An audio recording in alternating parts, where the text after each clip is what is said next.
Olha, esta PEC é o desmonte do serviço público. Não se trata de uma reforma. Reforma é algo, em geral, bom.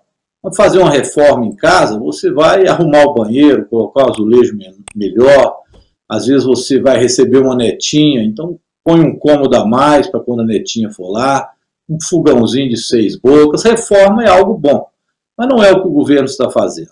Nós fizemos, por exemplo, a reforma do Fundeb, esta que o governo Bolsonaro não queria, mas que nós aprovamos e colocamos um Fundeb permanente, com mais recursos, inclusive do governo federal, atendendo os trabalhadores e também aqueles que necessitam da educação infantil com mais recursos. Então isso é uma reforma que você faz dentro de algo que está funcionando. Neste caso não. O que Paulo Guedes e Bolsonaro querem é fazer um desmonte. O primeiro ponto é que um governo como este não devia estar discutindo nenhuma proposta de emenda constitucional, muito menos com essa amplitude, com esse desmonte da prestação de serviço público. Porque é um governo que agora, no dia 7, tentou um golpe no Brasil. Tentou simplesmente acabar com o processo democrático. E não é possível a Câmara se debruçar diante de um governo golpista como esse em debater com ele mudanças profundas na Constituição brasileira. Então, em primeiro lugar, era necessário que a Câmara estivesse discutindo outro assunto, que é o impeachment do presidente Jair Bolsonaro por atos antidemocráticos, por tentativa de golpe, além do genocídio que ele exerce no Brasil com essa pandemia. Mas o governo enviou essa proposta de emenda constitucional 32. E quando eu digo que ela é de desmonte do serviço público, é porque ela contém aí um processo de privatização absoluta da prestação de serviço público. O governo, caso isso seja aprovado, está permitindo aos prefeitos, aos governadores e à própria União fazer convênios de cooperação com entidades privadas para fazer a prestação do serviço que é público. E é claro, é muito bom estar aqui ao lado da Silvana, ao lado da Rosilene, parabenizar elas e todos os demais que estão se mobilizando, né, contra a PEC 32, quem foi às ruas no Grito dos Excluídos no dia 7 de setembro e quem já está se preparando, provavelmente aí para o dia 2 de outubro, para o dia 15 de novembro, para toda a luta em defesa da democracia que está em curso no nosso país, mas também é uma luta permanente contra estas tentativas reiteradas de retirada de direitos. Eu acho que a gente tem muitos temas para abordar sobre a PEC 32, mas tem um que eu acho que a gente precisa mostrar sempre, quem está assistindo precisa falar, inclusive para mais gente, é que essa reforma, que muitas vezes é divulgada pelo governo como algo para melhorar a vida das pessoas, o governo, a mídia gosta muito de usar o termo acabar com privilégios, falavam isso na reforma trabalhista, falavam isso na reforma da Previdência, falam agora na reforma administrativa, na verdade, não mexe com o andar de cima. Eu estava lendo, estava observando, né, os supersalários, por exemplo, da classe política, né, de uma parcela grande do judiciário, do Ministério Público, das Forças Armadas, não vai ser tocado em nada, ou seja, os privilégios serão mantidos. Né? A PEC 32, essa dita reforma administrativa, ela é para sangrar o bolso dos servidores públicos, e aí nós temos que esclarecer mais um ponto, né? 80% dos servidores públicos ganham entre 1 e no máximo 3 salários mínimos, ou seja, não tem marajá, não tem servidor público lá no SUS, lá no dia a dia da educação, os que trabalham na área social, né, nas gestões municipais, não tem gente ganhando salários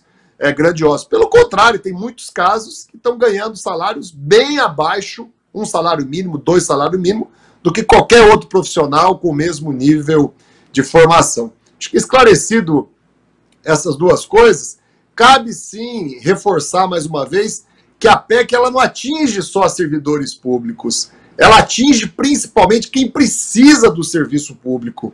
Eu acho que nesse debate final, esse é o nosso grande desafio, convencer, mostrar, provar, trazer os elementos que provam, deixam claro de que a PEC 32, a reforma administrativa, ela é muito ruim para quem precisa do serviço público. Quem está assistindo, né, que depende do SUS, quem está assistindo que depende da creche, da escola, da universidade, do acesso à educação gratuita e tantas outras áreas do serviço público, é quem vai perder mais. Não só porque os serviços vão ser precarizados, terceirizados, privatizados, mas principalmente porque uma grande parte deles, e aí entra esse termo até às vezes difícil de falar, né, a subsidiariedade, né, ela vai acabar colocando apenas a iniciativa privada, onde ela quiser, para prestar o serviço. Ou seja, a população vai ter que pagar uma conta e é uma conta muito alta. Fazer a apresentação do que seria essa proposta de emenda constitucional, eu tive a oportunidade de dizer para ele que se perguntassem para o Capeta o que ele colocaria a mais de maldades dentro desse saco, o Capeta responderia assim: não, Paulo Guedes, você e o Bolsonaro já colocaram todas as maldades aí, eu não tenho mais nenhuma para ser colocada. Pois bem, o relator agora apresentou um substitutivo. O substitutivo, ele procura dar uma clareada em alguns pontos, retirar algumas das maldades que estavam dentro do saco, mas mantém a essência da ruindade da PEC. E, em alguns casos, acrescenta outras. E é importante a gente dizer. Por exemplo, no relatório agora aparece a proposta de redução da jornada de trabalho em 25%, com redução do salário. Além, é claro, disto ser péssimo para o servidor público, como disse o Zeca Disseu, ganha mal o servidor público no Brasil. Rosilene e eu sabemos, os professores ganham muito mal pelo país afora, mas além do salário, há o corte da jornada. E quando você corta a jornada, você corta a prestação de serviço público. Então, imaginemos, por exemplo, no município, se o prefeito corta 25% da educação infantil no município. Ele vai passar isso para a iniciativa privada ou vai pagar voucher para aqueles que ele quiser, fazendo inclusive politicagem. E, portanto, estabelecendo que os serviços públicos terão uma queda imediata de 25% na prestação de serviços. Ora, ele passará isso para a iniciativa privada. A iniciativa privada quer lucro. Então, ela vai oferecer o serviço em troca de lucro. E, portanto, não vai atender os mais pobres que hoje precisam desta educação pública. O mesmo raciocínio serve para o SUS.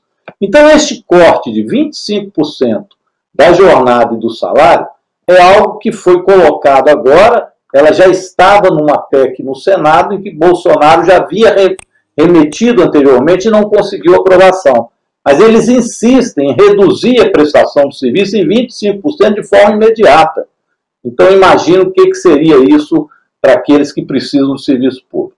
Além disso, não existe esta ideia de que o atual servidor não seja atingido. Ele é atingido, sim. Por exemplo, na avaliação de desempenho, que passará a ser feito por regulamentação de lei ordinária, pode ser, por exemplo, uma medida provisória, no sentido de demissão em massa. É outra característica de desmanchar o Estado brasileiro. Então, você vai retirar do servidor a sua condição de estabilidade e, com isso, vai fazer com que a demissão, através da avaliação de desempenho, possa substituir esse servidor que tem estabilidade, como disse o Bongás, que pode encarar os ministros e fazer as denúncias, por alguém que seja colocado lá apenas para prestar serviço ao governo que está de plantão ou entidade privada, muitas vezes, porque nem servidor ele seria.